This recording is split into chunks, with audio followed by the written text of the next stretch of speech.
నమస్తే, welcome to 4 sides TV. Mangalagiri అసెంబ్లీకి YCP అభ్యర్థిని ఖరారు చేసింది.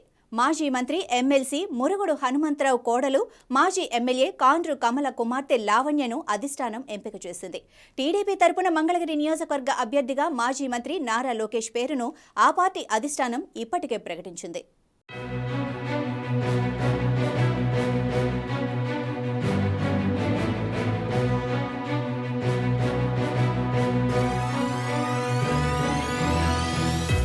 మంగళగిరి నియోజకవర్గం 1983 వరకు కమ్యూనిస్టులకు పెట్టని కోటగా ఉండేది.